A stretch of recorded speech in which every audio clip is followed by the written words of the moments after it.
तर मुंबई पुण्यासह पश्चिम महाराष्ट्रात देखील सकाळपासूनच पावसाचा जोर आहे। त्यामुळे सांगलीतल्या कृष्णा नदीची पाणी पातळी 33 फुटांवर गेली।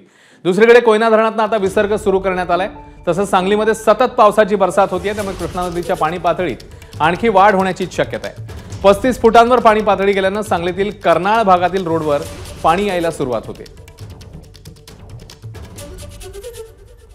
सांगलीमध्ये आता कृष्णा नदीची पाण्याची पातळी 33 फुटाच्या वरती गेलेली आहे आणि ज्या पद्धतीनं कोयना धरणातून विसर्ग आता सुरू केला गेलाय ते पाहता ही पाण्याची पातळी आता आणखीन काही प्रमाणामध्ये वाढू शकते असा अंदाज आहे। दुसरीकडे चांदोली धरणातून वारा नदी पात्रामध्ये देखील आता विसर्ग वाढवला झाला आणि या सगळ्या दोन्ही धरणामधील विसर्गामुळे याचा परिणाम हा कृष्णा नदीवर होणार आहे, कारण ज्या पद्धतीनं कृष्णा नदीतून विसर्ग खाली जाणं अपेक्षित आहे तो विसर्ग होत नाहीये आणि त्यामुळे कृष्णा नदीमध्ये फुगवटा होतोय आणि त्याचा परिणाम हा पाणी पातळी वाढण्यावरती होतोय।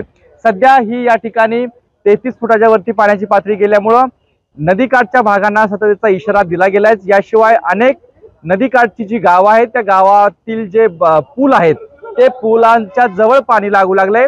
जर असाच पाऊस राहिला जर अशीच पाण्याची पातळी वाढू लागली तर हे पूल संध्याकाळपर्यंत पाण्याखाली जाऊ शकतात अशी भीती देखील प्रशासनाने व्यक्त केली आहे। दुसरीकडे सांगलीमध्ये 35 फुटाच्या आसपास गेल्यानंतरच पहिला जो रोड आहे कर्नाळ रोड तो रोड पाण्याखाली जातो आणि त्यामुळे त्या दृष्टीनं आता महापालिका प्रशासन जिल्हा प्रशासनानं त्या भागातील रोड बंद करण्याच्या सूचना दिलेल्या आहेत आणि त्यामुळे सध्या जरी पावसाची सांगलीमध्ये उघडीप असली तरी दोन धरणातील विसर्गामुळे कृष्णा नदीच्या पाणी पातळीमध्ये संत गतीनं वाढ होताना दिसून येते। कॅमेरा पर्सन योगेश सोबत कुलदीप माने, एबीपी माझा, सांगली। एबीपी माझा, उघडा डोळे बघा नीट।